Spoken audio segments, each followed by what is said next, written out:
Radha Madhava Kunja Bihari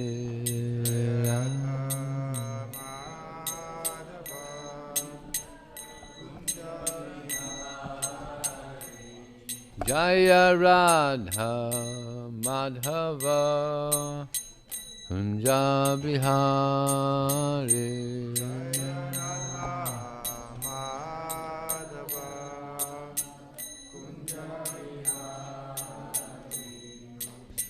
Gopi Janna Vallabha Girivana Dari Gopi Janna Vallabha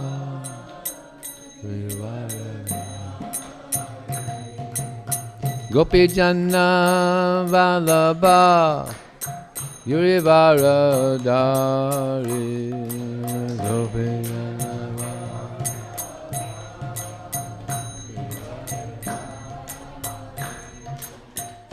Sodanandana Braja Janaranjana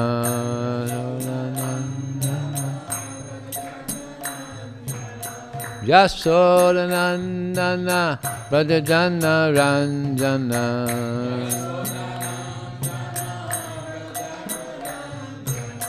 Jamuna Thira Vanachari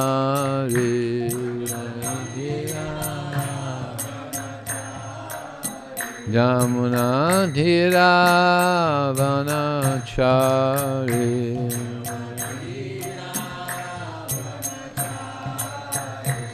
Jaya Radha Madhava Kunja Vihari Radha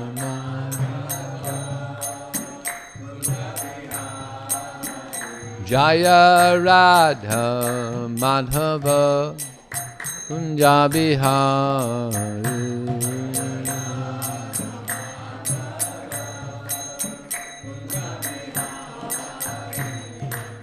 Gopi Janna Vallabha Girivara Dari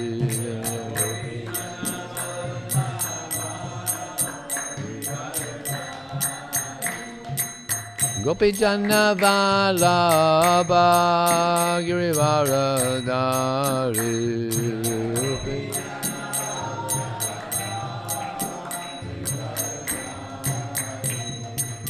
Yasodanandana Braja Janaranjana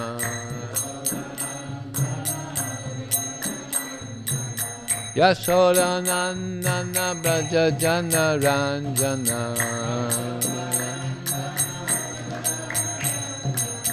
Jamuna Tira Vanachari Tira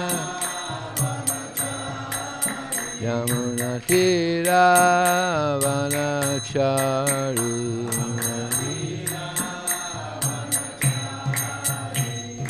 Hare Krishna Hare Krishna Krishna Krishna Hare Hare Hare Rama Hare Rama Rama Rama Hare Hare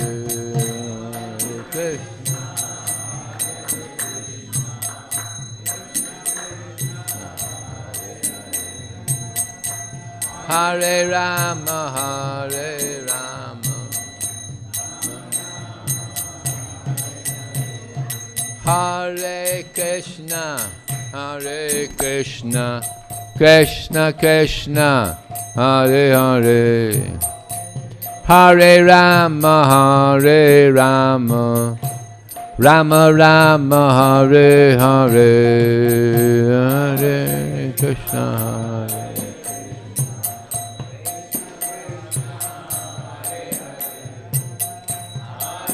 Rama Hare Rama Hare Krishna Hare Krishna Krishna Krishna Hare Hare Hare Rama Hare Rama Rama Rama Hare Hare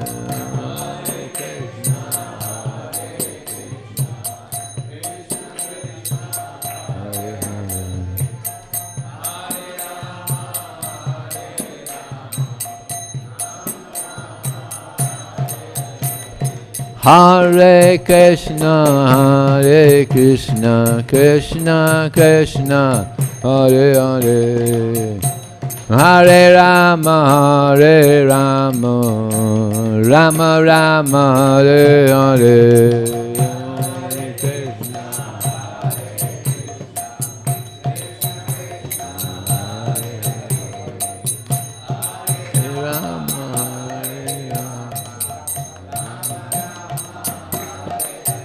Jaya Prabhupada, Prabhupada, Prabhupada, Jaya Prabhupada.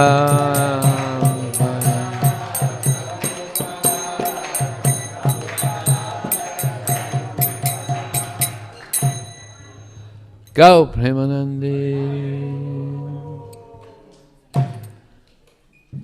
Om Jnana Tamarandasya Gyananjana Salakaya Chakshrum Vitam Jena Tasmai Shri Gurave Namaha Mukam Krotavata Vang Bhangun Vang Hayate Grim Yat Kripa Tadaham Bande Shri Gurum Dinataranam. Hare Krishna. So I thought today, this evening, we would speak a little bit about one of the great incarnations of Krishna. Some of you may know there's a great incarnation of Krishna. He's known as Patita Pavana. Who's that? Patita Pavana Hetu Tava Avatar. Lord Chaitanya. Patita Pavana Hetu Tava Avatar means that he is the savior of the most fallen. But there's another personality who is even more merciful than Lord Chaitanya, and that is Lord Nityananda, whose appearance day will be soon. In 3 days will be the appearance day of Lord Nityananda. And to show you how this is how he is the savior, the most fallen, even more so than Lord Chaitanya, there's a pastime where Lord Chaitanya, he instructed Lord Nityananda and another great devotee, Haridas Thakur, to go door to door and spread the message of Krishna. He said, go and say to them, Bolo Krishna, Bhaja Krishna, Gora Krishna, Shiksha. He instructed them to go door to door and tell people to chant the names of Krishna, worship Krishna, and follow the instructions of Krishna. Now some people, they accepted very nicely, and they would follow those instructions, but some people told them, go away. And they chased him away. Imagine, Lord Nityananda, he's God, and he's going to the door and begging, please chant, no, go away, don't bother me.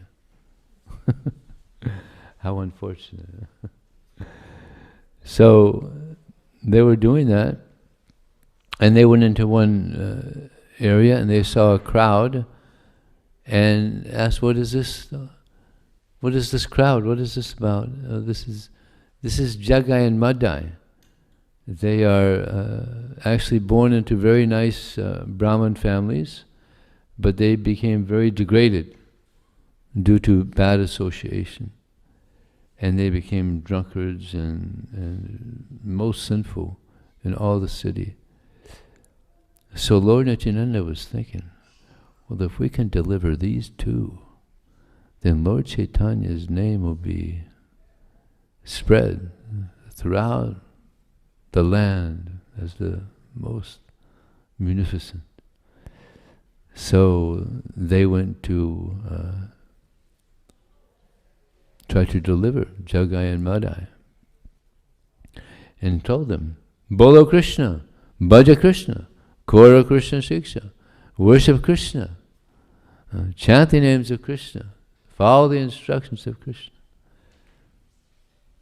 And so, who are you coming to instruct us? And they start chasing them. And they're running away from Jagai and Madai. But they were very low-class people and they were drunk, so they couldn't catch Lord Nityananda and Haridas Thakur. So they went back and they told Lord Chaitanya. Lord Chaitanya, he wanted to hear the results, the Sankirtan results of the day. So they said that we met these two rogues, Jagai and Madai, most sinful rascals, but they chased us to beat us. But we were able to escape. And Haridas Thakur said, yeah, they were very intoxicated. And Lord Chaitanya said, yes, Lord Nityananda, he's also intoxicated. And this is natural. Intoxicated people, they associate sometimes with intoxicated people. So the next day, they saw them again. And they again tried to get them to chant the names of Krishna. But they became so angry that Madai, he picked up a clay pot and he hit Lord Nityananda in the head, and blood was coming. So immediately devotees, they went and they told Lord Chaitanya, Lord Nityananda, he's been hit. He's wounded. So immediately Lord Chaitanya went. And when he saw Lord Nityananda in that condition, he shouted, Chakra! Chakra! Chakra! And immediately the chakra came. And they knew, Jagai and Madai knew, this is it. But Lord Nityananda said, no, my Lord, please. Please, don't harm them. Jagai, he stopped Madai. Madai was going to hit me again. But Jagai stopped him. As soon as Lord Chaitanya heard that, he said to Jagai, you stopped him from harming my Nitai again? He picked him up and he embraced him, thanking him. Imagine that, the Supreme Personality of Godhead, Lord Chaitanya Mahaprabhu, embracing this very sinful person. They were both very sinful. So,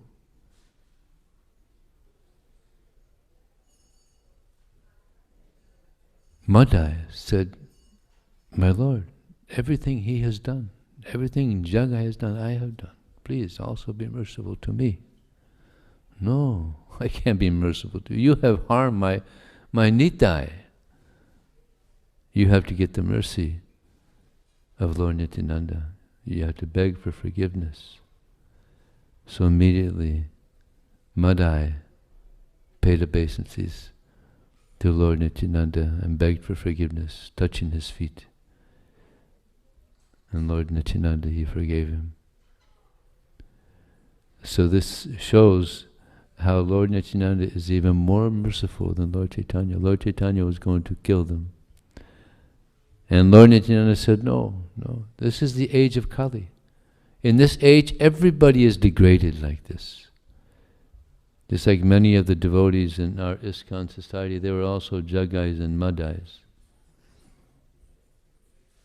But by the mercy of Lord Chaitanya, by the mercy of Lord Nityananda, so many of them have become nice devotees. So, Lord Chaitanya, he blessed the two of them.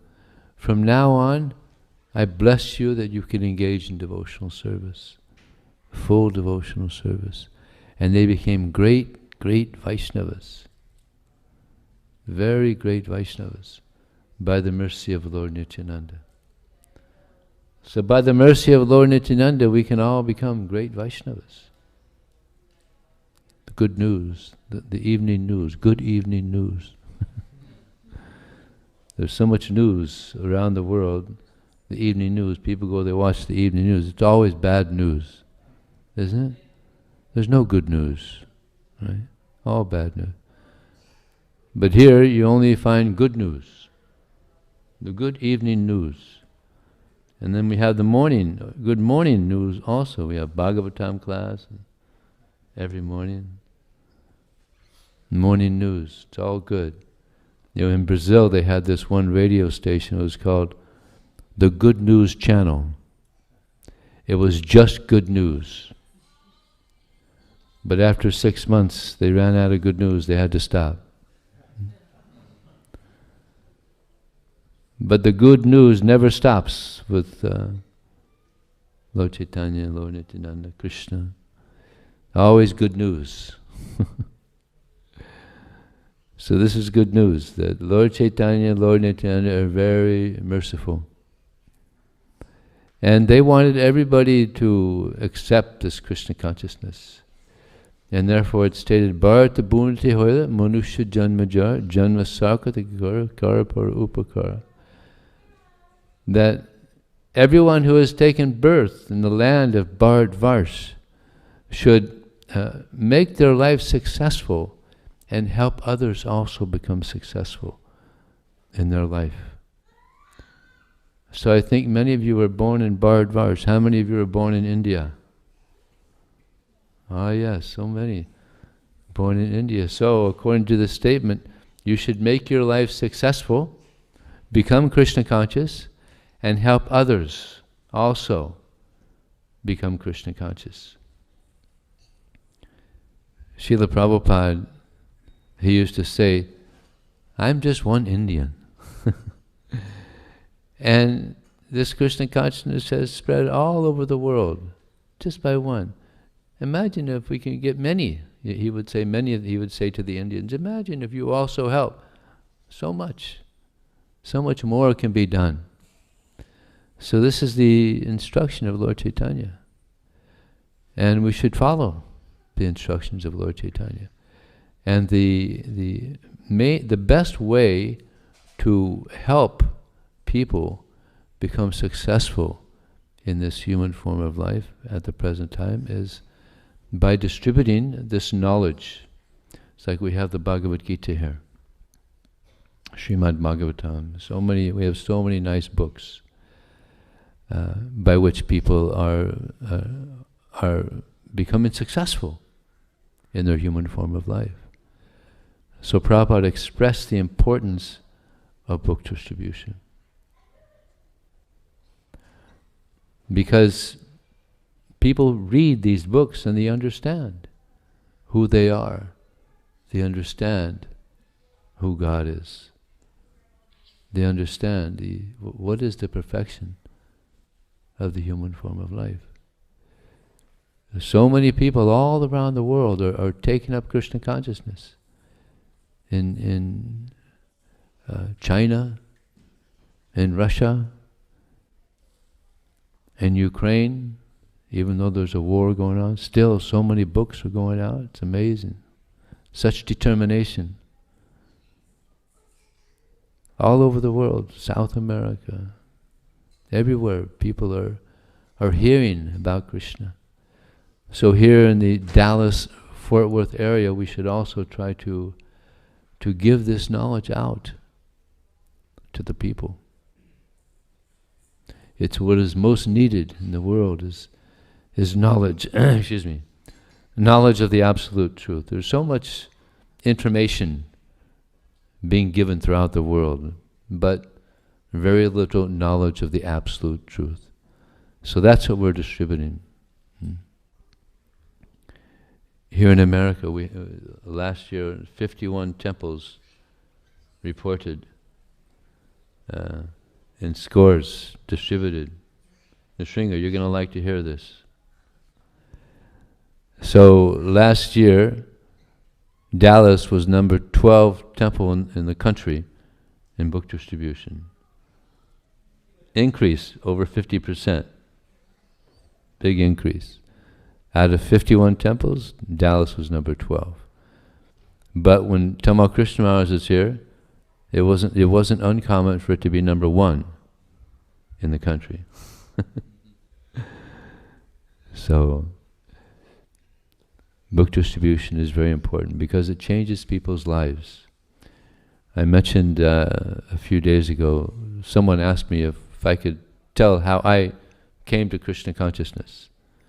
But it was late already, so I said, well, I'll tell, at the Sunday feast I'll tell how I came to this wonderful Krishna consciousness movement. Would you like to hear? Yes, yeah. I grew up in Los Angeles, and I was visiting a friend, and on the television there was one yogi. He was speaking about meditation and yoga, and it was kind of interesting. So they had a place there in Los Angeles where I could go and I could learn more. And I went there and found out that you could attend lectures for 3 days, and after 3 days, if you like, you can buy a mantra. So I thought, all right, let me give it a try. So I bought my mantra. See, in the West, we're very naive when it comes to spirituality. As you know, in India, you don't buy mantras, right? But in America, you got to sell everything, right? Everything has monetary value. So I bought my mantra, $120 for 2-syllable mantra, Ainga. So I was chanting my mantra, and you chant this 15 minutes twice a day. And it kind of helped me slow down from my, Southern California kid, kind of passion. It kind of helped me slow down a little bit, so it was good in one sense. And so I started reading books on philosophy and meditation and yoga and religion. I wanted to find out what is the goal of life. Back in the 70s and 60s, people were searching. There was a change in consciousness. Yeah. So I was one of those youths that was searching for the absolute truth. So I decided to go traveling, thinking Los Angeles probably isn't the best place for spiritual life. It wasn't. So, but before I left, I was thinking I wanted to find something like a paradise where I could go and I could associate with like-minded people and meditate and try to grow spiritually. So I left with this intention. I was also reading a book by a person named Baba Ram Das. Some of you may have heard of him. He was a guru, American guru back in the 70s, 60s and 70s. So I was reading his book, and as I was traveling, he mentioned that as one goes on one's spiritual journey, one becomes detached from material life, from family and money and things and all these things that can be obstacles. So I thought, all right, you go on a spiritual journey, so you become detached from material things. That made sense. So I'm traveling, and as I'm traveling, someone stole all my belongings. And I thought, okay, that's good. Yeah, good. I didn't give it up on my own. It was some higher power, take it. All right, good. I'm on a good journey here. So then I thought maybe the Bahamas would be good. So I went down to the Bahamas. I went to Miami, flew over to the Bahamas, thinking that would be a place for spiritual growth. But I was very disappointed. It was really materialistic, so I decided to leave the next day. But before I left, someone stole all my money. I was thinking, oh, this is really good. Yeah. And now I don't have anything. Except for I still had my ticket, my passport, and this book by Baba Ram Das. But I was so happy. At that point in my life, I had not been so happy in my life, because I knew beyond a shadow of a doubt something extraordinary is going to happen in my life very soon. So I was just waiting for the next page to open. So I flew back to Miami, not knowing where I'm going. So I just started hitchhiking. You all know what hitchhiking is? So one person picked me up and he said, "So where are you going?" I said, "I don't know, but I like the journey." And God has me on this journey. So he said, "Well, you're going to need money wherever you go. So maybe go down to Key West, Florida, get a job." I took that as guidance from the higher power, so I went down to Key West, got a job. And I'm still reading this book by Baba Ram Das. In the back of the book, he mentions books to read. And one of them was Bhagavad Gita. I had heard of the Bhagavad Gita, and I wanted to read it. So he suggested reading that book. So I went to the public library in Key West, but there was 4 different Bhagavad Gitas. So what to do? Fortunately, our Bhaktivedanta Book Trust made Srila Prabhupada's Bhagavad Gita more attractive, so I pulled that one out, fortunately. Otherwise I would be, who knows what I would be doing now. So I took it home and I couldn't put it down. I read it in like 5 days. It was, as I'm reading the Bhagavad Gita, I'm thinking, this is it. This is the absolute truth.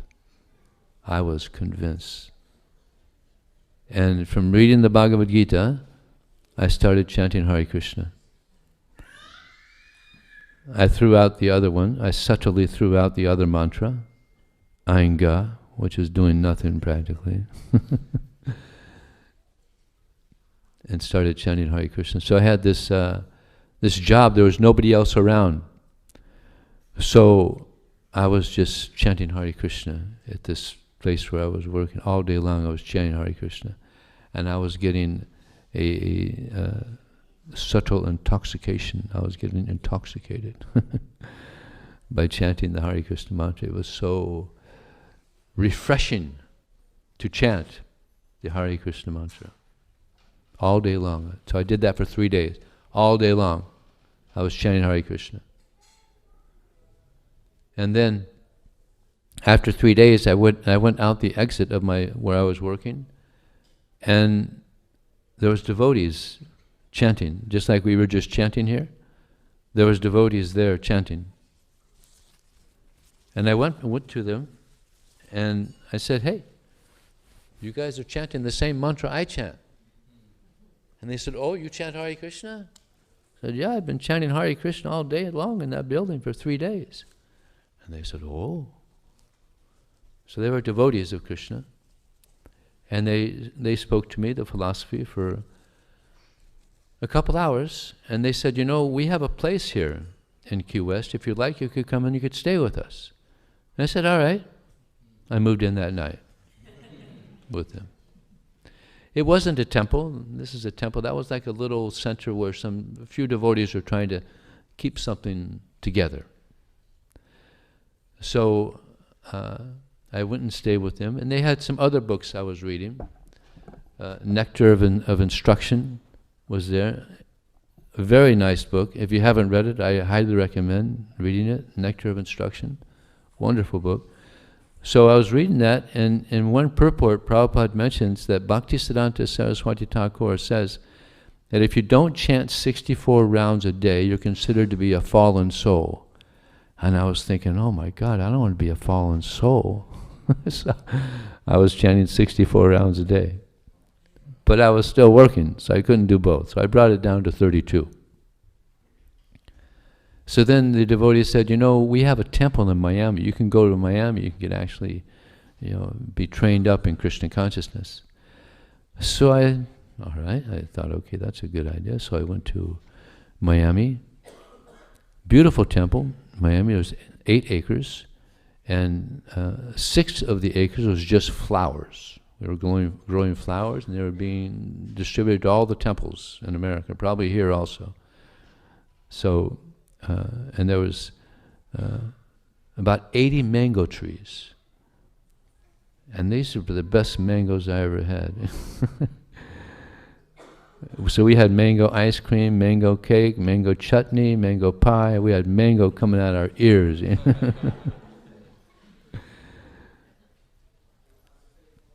And there was peacocks, and there was ducks, and there was all kinds of vegetation going on. And there was a little lake, and it was beautiful. Remember when I left Los Angeles, I was looking for paradise. So Krishna sent me to paradise. And what I liked most about the devotees was their speech. Very nice, because they're reading Prabhupada's books. And when you're reading Prabhupada's books, you eventually begin speaking like Prabhupada. Also, there's so many lectures of Prabhupada. So I was so happy to have finally found the absolute truth after a good amount of searching. So after some time, they asked me if I was bold. I said, well, yeah, I can be pretty bold. They said, all right, we're going to put you on book distribution tomorrow. I said, all right. So I went out on book distribution, and I liked it very much because I'm giving out knowledge that made me so happy. So when you're giving out things that help you become happy, you think, well, maybe this will help them also become happy. It's like sometimes when I'm distributing, people ask me, well, why are you doing this? So I tell them, I've received something that's very nice. And when you get something that's very nice, you want to share it with others. So that's what I'm doing. I have something very nice that I think you will also appreciate. So people appreciate that. So that was 46 years ago. And by the mercy of Krishna, still I'm distributing these books, and people are becoming happy by getting Prabhupada's books. And book distribution is a very nice activity. Prabhupada said it's a transcendental adventure. I was distributing books one time in Australia, door to door. And I knocked on a door, and a man answered the door. And he saw I had the Bhagavad Gita, and he said, no, I'm not interested. I worship Satan. I said, well, this book is about God, so you should know your enemy. He said, all right, good point. All right, I'll take one.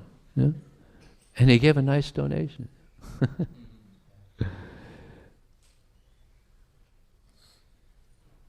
I was distributing in the Los Angeles airport, and I approached one Indian man, and I offered him the Bhagavad Gita. He said, oh, I have something I want to show you. So he opened his bag, and he pulled out, I have the Bible. I said, isn't that ironic? Here I am, an American, offering you the Bhagavad Gita, and you're an Indian showing me you have the Bible. So I said, I've read the Bible. Have you read the Bhagavad Gita? He said, no. I said, well, you should also read the Bhagavad Gita. Yeah. There's so much to learn about God. He said, okay. So he took the Bhagavad Gita. I was distributing once at a university, and a Muslim gentleman came to the table, and I was showing him the Bhagavad Gita. And he was showing interest, and he said, oh yeah, this is very nice, but I can't take it. I said, why? He said, if I take this home, my parents will kill me.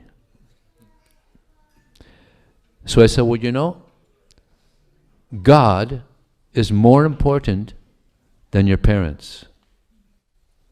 And he was shocked to hear that. Never heard that before. Yeah.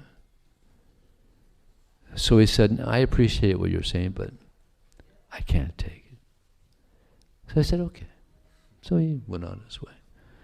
The next day he came back by again to the table. He said, I'm so happy to see you. You won't believe what happened last night. I'm sleeping, and I have this dream where my parents are criticizing, they're angry at me, and it's just horrible. And then the Bhagavad Gita, it shows in the dream, it's glowing. It's beautiful, it's glowing. And I'm thinking in the dream, I got to get that Bhagavad Gita. So he came to me and he said, do you have that Bhagavad Gita still? Huh? Yes. So he got the Bhagavad Gita. So sometimes Krishna comes in dreams to inspire people to take. So many amazing things. It's a wonderful experience. I highly recommend that you get involved in this book distribution. And we have a devotee here who's in charge of book distribution. Please stand up, Prabhu.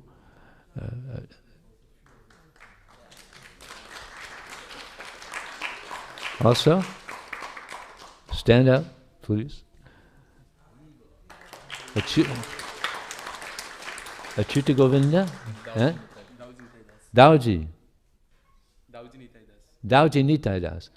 So they help facilitate book distribution here. So please, we want to increase the book distribution here in Dallas.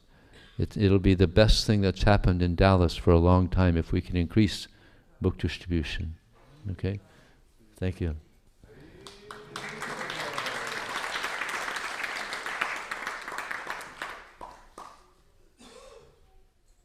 So another interesting thing happened not long ago. I was distributing books, and I approached a family. There was a father, a wife, and a child, maybe 9 years old, girl. So I offered the book to them, and the lady, she was showing interest. She was very interested in the book and wanted to take it. And she told her husband, hey, give a donation. I want to read this book. He said, nah, you're never going to read it. Come on, let's go. Let's catch a flight. She said, no. I want to read this book, please. Please get it. No, it's just going to sit on the shelf. You'll never read it. Come on, let's go. So she got angry and just walked away. And the little girl looked up at her father and she said, Daddy, I hate you.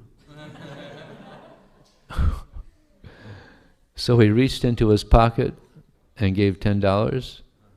And then the little girl grabbed the book and went running down the aisle. Mommy, I got the book. I got the book. I hope that didn't cause a divorce or anything. So many people are looking for the truth. They're looking for Krishna. Everybody wants happiness, but they're looking in the wrong direction. They're thinking they're going to get happiness by material, sense gratification. But that doesn't bring happiness. That just brings frustration.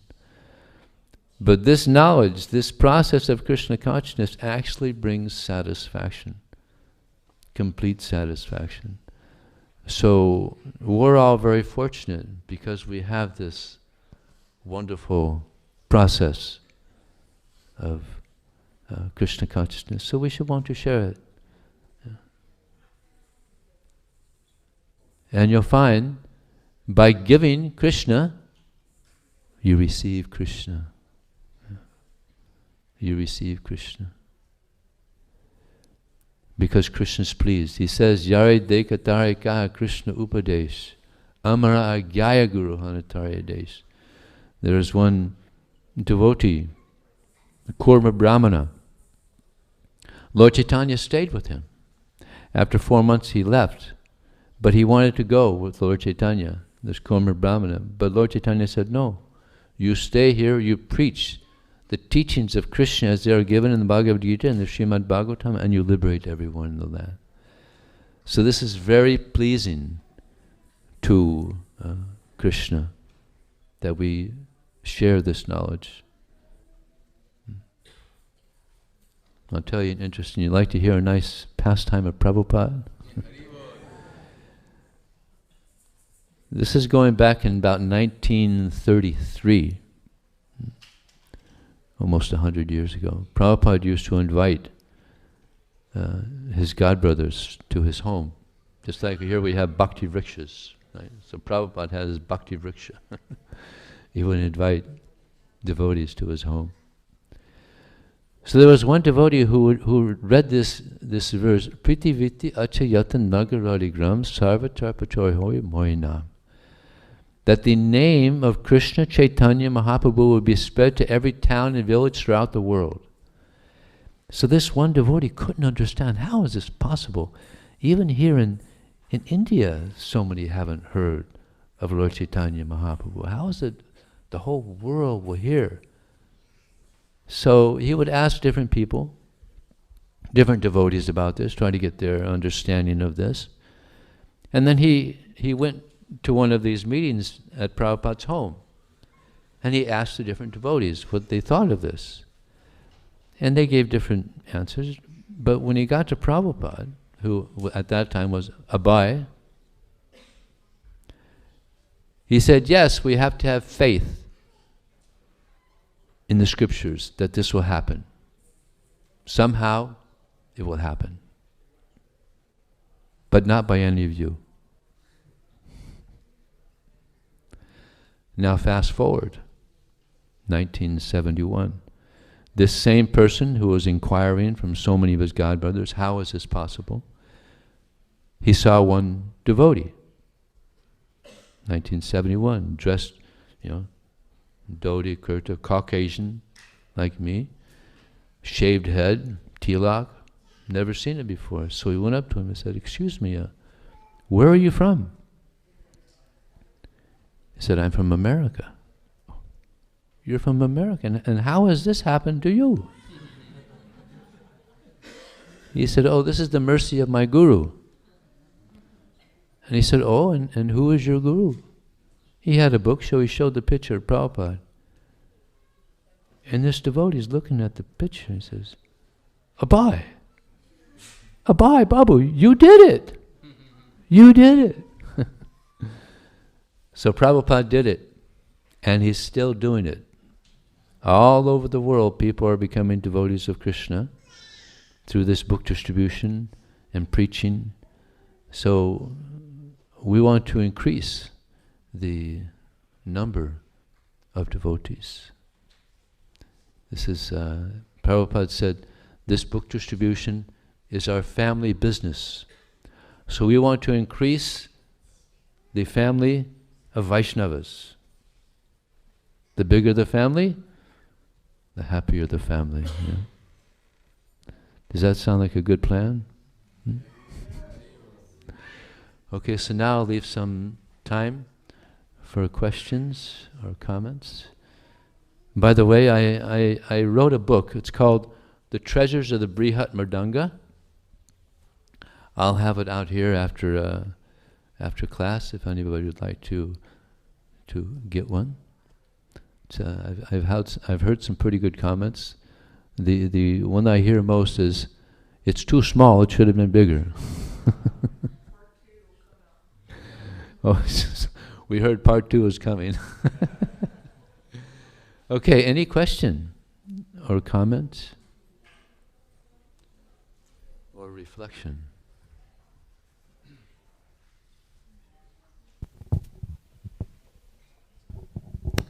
Hare Krishna, Prabhuji. Thank you for such an inspiring class. We definitely needed something like this to inspire our book distributor group.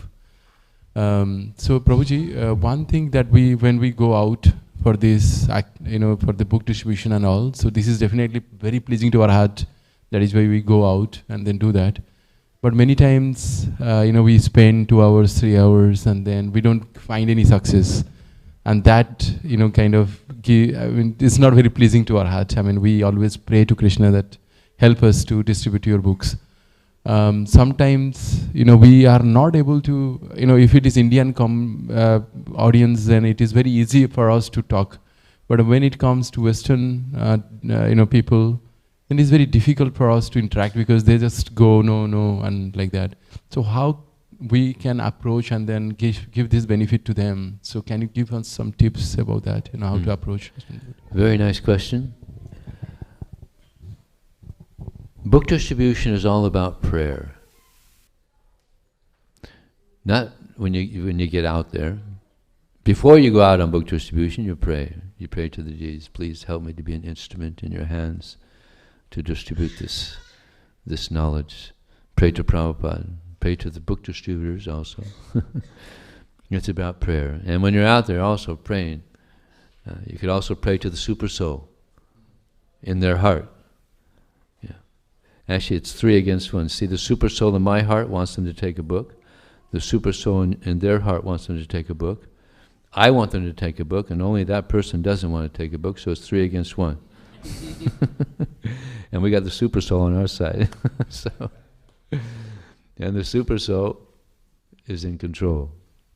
Upadrastanamanta cha bharta bhokta maheshvara.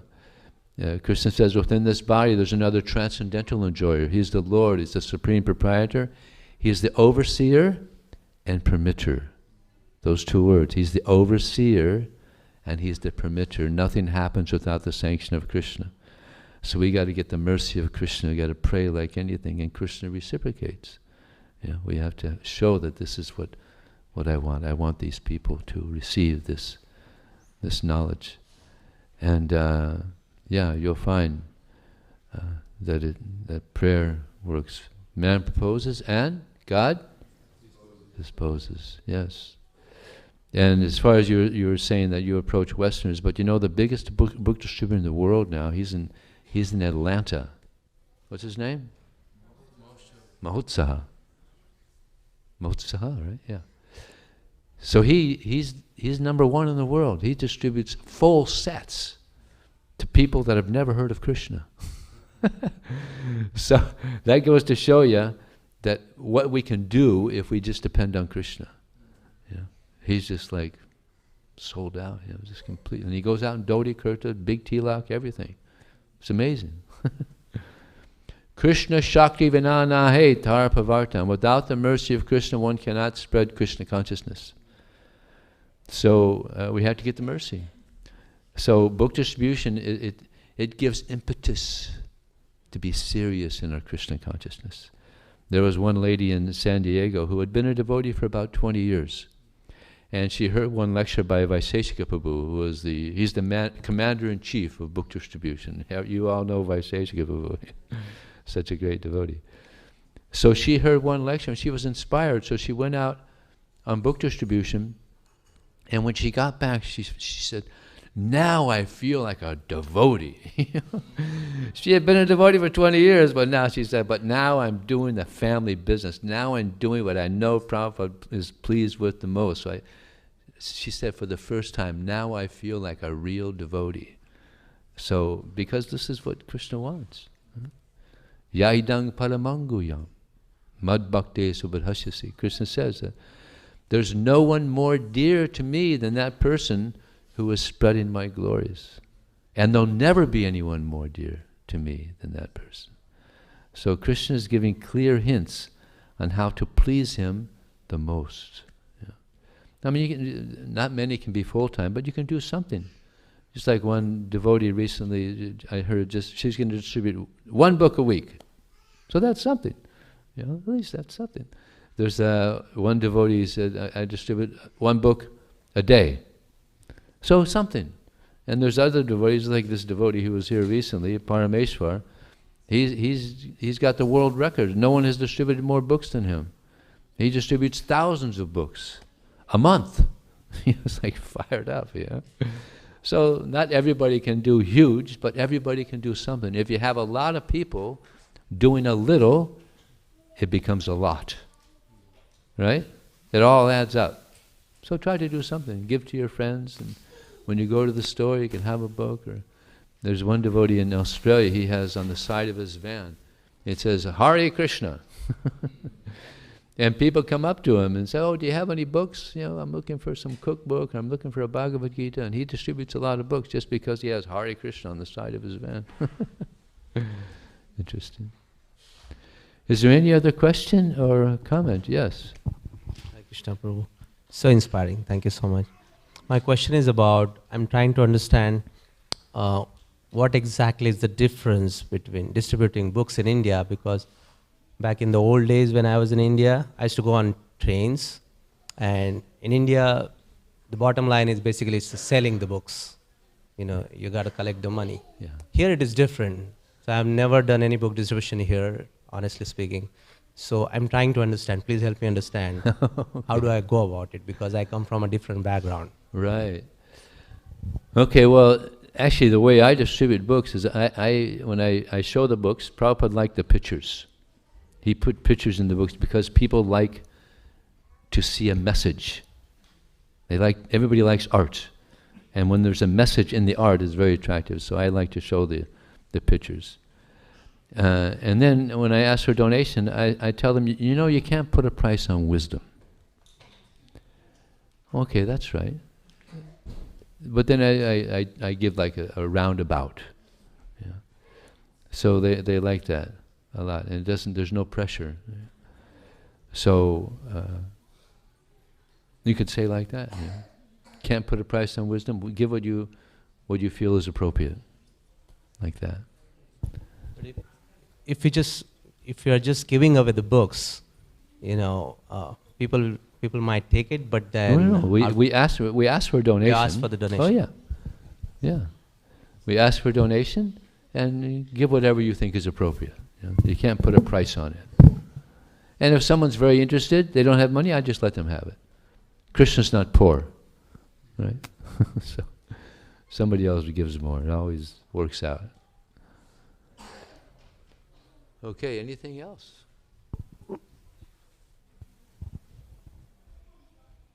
Okay. Thank you very much. Hare Krishna. Hare.